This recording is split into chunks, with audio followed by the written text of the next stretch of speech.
I'd like to thank Brother Dash for giving me the opportunity just for a few minutes just to talk to young brothers. I've been asking Brother Dash to give me the opportunity to come before the camera, and today he allowing me to do this. First, I just want to say right off the back, my name is Tyrone Muhammad. I'm a funeral director here in New Jersey, and I'm going to cut straight to the chase. I ain't going to sugarcoat nothing. I ain't going to give you a watered-down version. I ain't going to tell you something that's just popular. No, I'm going to give it to you real. If you ain't hear from nobody else that's telling you the realness, you ain't hear from nobody else. As a funeral director, you want to talk to those who just loving these brothers, these rappers. In fact, rappers such as Rick Ross, rappers such as Lil Wayne, those are out there having you fall in love with that nonsense, having fallen in love with thinking that that's reality when they're talking about violence. But they living other than that. See, they walking around with bodyguards and etc. And they got you out here gang banging, got you out here shooting and killing one another. But listen, all that, the reality of it is when I see you. When I see you, it's over. It's over. Why? You're dead. You're gone. And you're dead because of foolishness, right? You come in here all shot up, bullet holes everywhere. You've been to the medical examiner. The medical examiner butcher you up, chop you all up, gut you open, take all your heart, your organs, your liver, your kidneys, your intestines. They remove your brain, gut you out. Cut you out. And now what happens now? You leave off a cold environment there. You come to the funeral home. We put you on the cold embalming table. And while you're on that cold embalming table, we put cold embalming fluid in you, with cold water. See what I'm saying? And after all that, we watching your cold blood run down the tables. Why? Because you fell in love with a fantasy. You fell in love with something that wasn't even real. See, they got you buying their products, and they not even living that. They're not even living that lifestyle. So they got you all thinking that that's real. No, that ain't real.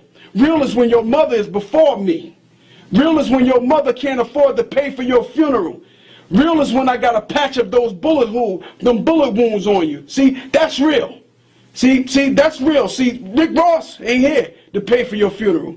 Rick Ross, Lil Wayne and them ain't here to help your mother buy a casket, to put you on the ground. No, it's your poor mother. See what I'm saying? I'm sick of it, man. Ain't no damn outcry. Ain't nobody fed up. Ain't nobody care about you. Your homies don't give a damn about you. Why is that? Yeah, they homies on the street. But when it's time to come in here to pay that bill, ain't nobody in here with your mother. Your mother in here by herself, putting her little pennies, her nickels, and her dimes, and her hard-earned dollars here to put you at rest for some foolishness. Think that over, man.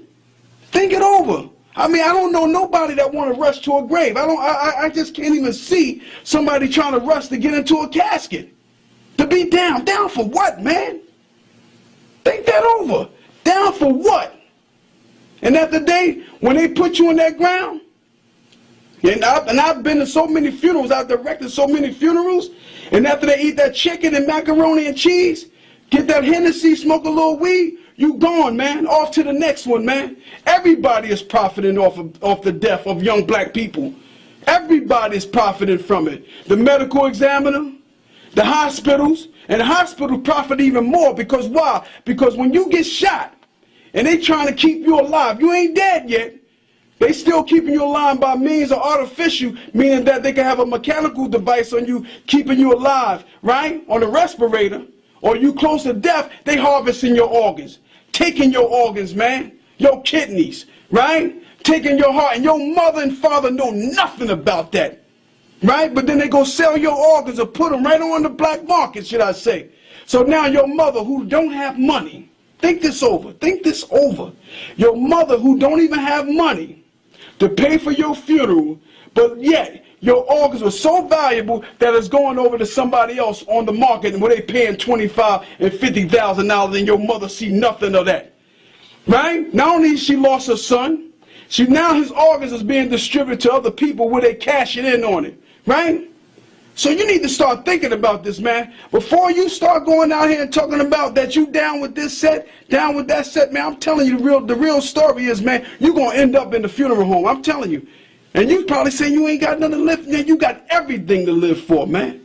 You got everything to live for. You got to understand that you matter. Just as the next man that may have an education, that may have a lot of money, and you may not attain that right now, you still matter, man. So many of our young brothers, Nowadays, sisters too, end up in the graveyard. So much potential. Gone, man. Some of the answers and cures that we need in our community, gone. See? And what we got to do, man, we got to start uniting and realize that, man, we are fighting for the resurrection, for the totality of our people. We got to understand that we are fighting for our people, man, for our very existence here. Now, I'm tired as a funeral director. Now, I don't know why other funeral directors ain't stepping up. Why other funeral directors ain't stepping up? Why I'm the only one out there crying out in the wilderness, man, trying to get you to see the reality, man? Huh? Are you just that much in love and getting in the casket? Is you just that much in love with seeing how many people gonna come to your funeral? Are you just that much in love to see how many people gonna sign a register book? Are you that much just in love to see how your prayer card and your program is? You must be a damn fool. You gotta be a fool, man. Because once you in that casket, you ain't getting out of it. It's over. It's done. So what we gonna start doing? And we out in the streets every day. We out in the streets every day. Morticians that care, we out in the streets. We bringing caskets to the street. We bringing body bags to the streets. We bringing the van with the casket on top of it, man. Right? Some people say, why you got to be so grotesque? Why not? Why not? We got to do whatever it takes, man, to save the life of our people. You even dilly-dallying and pit-tapping around this issue? No, man, we got to deal with the issue today. And if that means by bringing a casket on the street, so be it. I'm going to keep doing it. If that'll bring a body bag out in the street, I'm going to keep doing it. Right? I'm going to keep doing it. Long as that we got the violence that's taking place and I'm trying to save our young people, I'm going to do what I need to do, But it ain't going to stop here. We're going to take the death from our community and we're going to bring it to right in front of the very door of those that got the resources to help us get out of the mess we're in. Right? That's what we're going to start doing. We're going to make a reality of death a part of other people who've been living cushy, who've been living comfortably, who've been living good, and off the backs of our young people dying. Medical examiners, step up, man. You talking about you ain't part of the problem. You ain't part of the solution. Nah. This is what one of the medical examiners told me. I tried to tell him to get involved of the Stop the Violence campaign. He said, listen, man, the medical examiners ain't part of the solution. I said, you're a damn lie if you ain't. You are a lie. You ones that witness and see this every day.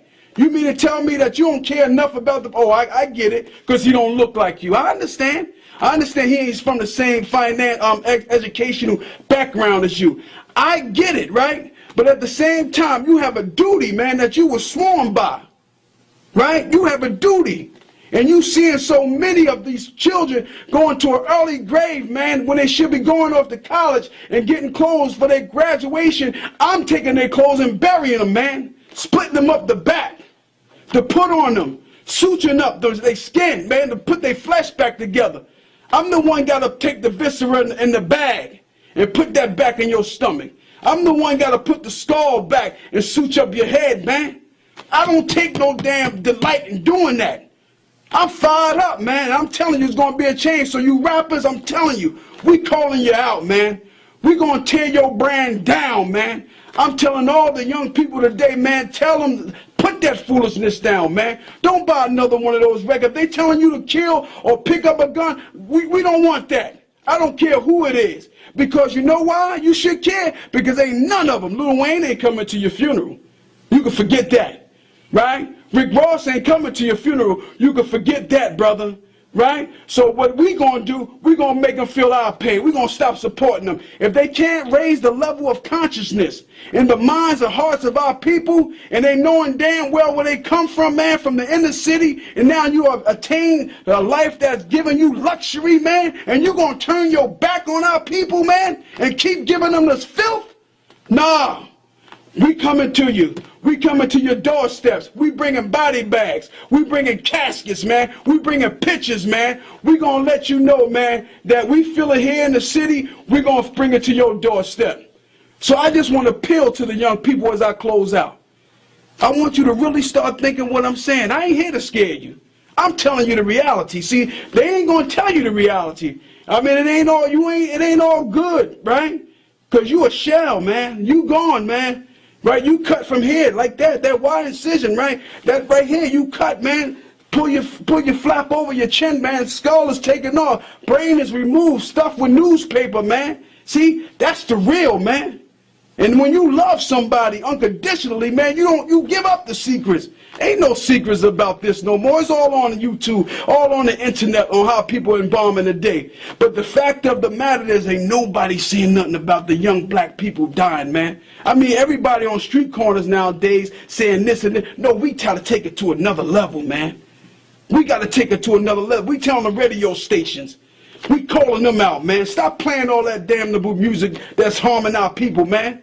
Right? You got us on one segment that you give us 1 hour on Sundays to try to tell us what's going on in the community. But those 23 hours a day and those rest of the 6 days a week, you dumping garbage and filth in the minds of our people, man. Sending all bad frequencies and vibrations within them, man. No, we coming for you, man. We coming, even if whatever it takes, we coming for you. We coming for you. So as I close out, I just want to thank you for not going that route. For those who considering that you think you may be corny and that you don't want to be a part of that culture, I'm telling you, stay the course. You want the right course. Because I'm going to tell you, as I close out now, we're going to be able to address the issue soon, or I'm going to be addressing you later. Thank you.